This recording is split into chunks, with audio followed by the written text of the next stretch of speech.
Hello जी hello, good morning. करते आज एक और नए दिन की शुरुआत। समय हो रहे पूरे 6:30 और ये सुबह सुबह मॉर्निंग व्यू भाई बहुत अच्छा है। सुबह सुबह जो है ना, कबूतर यहाँ पे दाना खाने आ गए। कुछ देख लो, उधर भी है, कुछ ऊपर भी है, बहुत सारे है, लगभग 50-60 के तादाद है इनकी।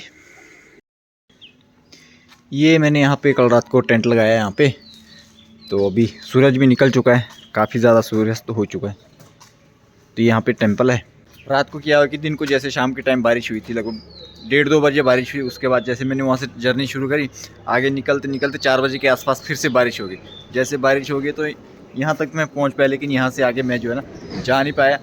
आगे यहाँ से लमडिंग जो है, यहाँ से लगभग 3-4 किलोमीटर आगे, तो मेरे को यहीं पर रुकना पड़ा।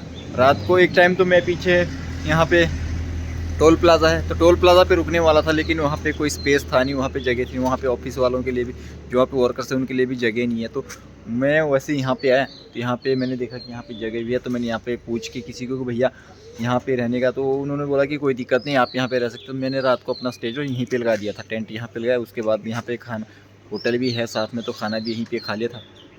दिक्कत ये आ रही थी रात को कि क्योंकि जो मेरा टेंट है वो एकदम रोड साइड पे है, रोड हेड पे, और ओपन पूरा शेड है, तो उस वजह से थोड़ा दिक्कत आ रहा है। लेकिन वैसे रात को कोई दिक्कत नहीं आई। मैंने पूछ भी लिया था यहाँ पे कि रात को कोई दिक्कत, बोलो रात को यहाँ पे कोई दिक्कत नहीं आता, आप रह सकते हैं, टेंशन फ्री होकर रह सकते हैं। लेकिन लिटरली बोलो तो कोई दिक्कत नहीं आया। हाँ, रात को 1-2 लोग आए थे रात को शराब पी के, तो वो भी चले गए थे बाद में। तो अपना मस्त करके यहाँ पे रहने का हो गया था। लेकिन जो मेरी साइकिल मैंने टेंपल के अंदर लगा दी थी, वो सेफ में, कैमरे की निगरानी में है, तो साइकिल का तो कोई दिक्कत नहीं है। बस टेंट अपना दिक्कत था अपना, तो मैं तो टेंट के अंदर था, पूरा सेफ था। तो चलिए, अब पता क्या है, सबसे पहले तो सामान जो है ना कलेक्ट करते हैं, लपेटते, फोल्ड करते हैं। उसके बाद जो आज का जो मेरी जर्नी है, वो यहाँ से नागालैंड यानी कि दीमापुर में आज तो कवर कर लूँगा, शाम तक मैं पहुँच जाऊँगा।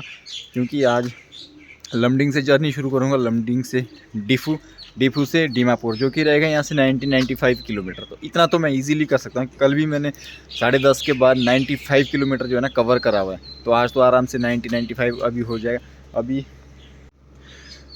समय बज रहे 7 और लगभग मैं अगर यहाँ से 8 बजे भी जर्नी शुरू करता तो बड़ी आराम से 4 बजे तक मैं जो है ना दीमापुर पहुँच जाऊँगा बड़े प्यार से।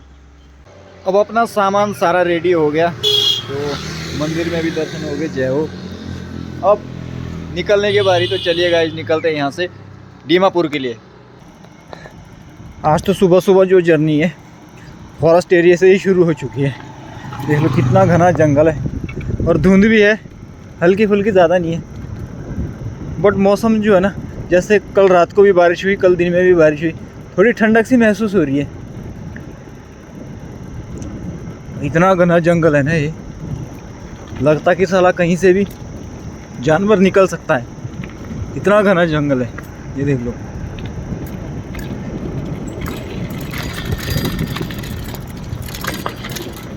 नेविगेशन भी मेरा चालू है, क्योंकि फॉरेस्ट एरिया में तो लिंक रोड तो यहाँ पे है काफ़ी ज़्यादा।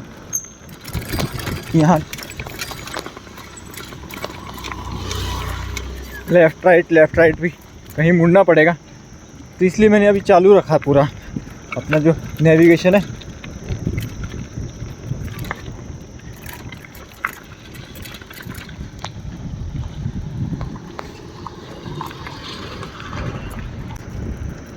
सामने से सूरज चमक रहा है, और पूरे घने जंगल में, घने फॉरेस्ट में जो है ट्रैवल हो रहा है। दाएं बाएं कुछ दिखाई भी नहीं दे रहा, पेड़ ही पेड़ पौधे। ऐसा लग रहा है कि जैसे किसी घाटी में ट्रैवल कर रहे हैं, बट घाटी में नहीं है तो प्लेन में ही है, लेकिन पहाड़ी रास्ता है, वो बात है। बट व्यू अलग लेवल की घाटी का नज़ारा आ रहा है।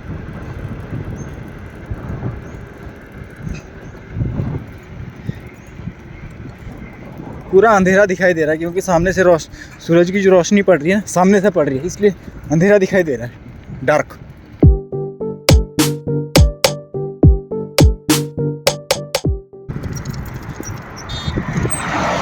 अब जो है ना मेन रोड पे आ गया, यानी कि दीमापुर यहाँ से रह गया अब मात्र 25 किलोमीटर। 25 किलोमीटर यहाँ से दीमापुर, तो 25 किलोमीटर के बाद मैं होने वाला हूँ नागालैंड में एंटर। भैया ये तो बड़ा जल्दी हो गया। वैसे मुझे उम्मीद भी नहीं थी कि मैं इतना जल्दी पहुँच जाऊँगा, क्योंकि समय बोलूँ तो अभी 2:45 2:45 और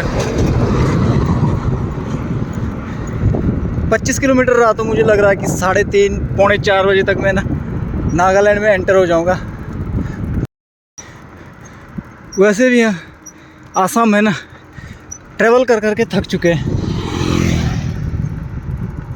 क्योंकि पहले एंटर हुए थे आसाम में सिलीगुड़ी से, जब 7 सिस्टर में एंटर हुए थे सबसे पहले आसाम विजिट हुआ, फिर मेघालय गए, मेघालय के बाद जब त्रिपुरा के लिए गए फिर आसाम में एंटर होना पड़ा, फिर जब त्रिपुरा के बाद फिर मिजोरम के बाद फिर मणिपुर में जाना पड़ा, फिर आसाम आना पड़ा, फिर मणिपुर से फिर नागालैंड के लिए जा रहा हूँ, फिर आसाम में आना पड़ा। अब जब नागालैंड से मैं निकलूँगा अरुणाचल प्रदेश के लिए, फिर आसाम में आना पड़ेगा वापस रिटर्न। भैया रोड ही ऐसा है, मैप ही ऐसा है, और आसाम जो स्टेट है बाउंड्री ऐसी है।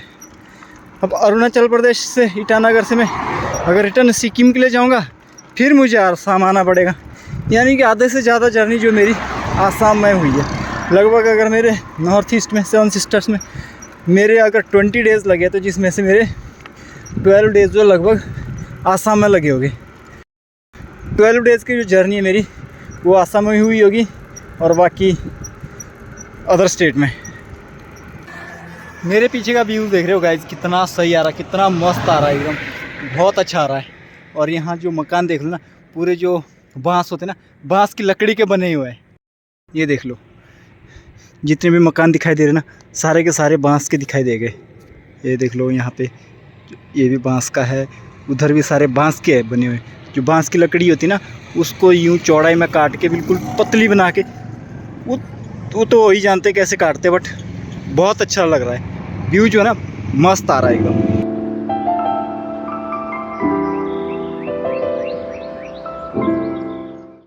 फाइनली गाइज मैं पहुंच चुका हूँ दीमापुर, और ये है दीमापुर की गलियाँ। ये तो गलियाँ भी ठीक है, बट ये ना गाड़ियाँ हर कैसी घुसा देते, जैसे अपनी यूपी में घुसाते हैं ना। यहाँ पर आते ही ट्रैफिक सेंस यहाँ पे मैंने देखा है, ट्रैफिक सेंस यहाँ पे नहीं है, ड्राइविंग सेंस लोगों के अंदर, जैसे कि यूपी में, खासकर एमपी में, यहाँ भी सेम ऐसा ही है।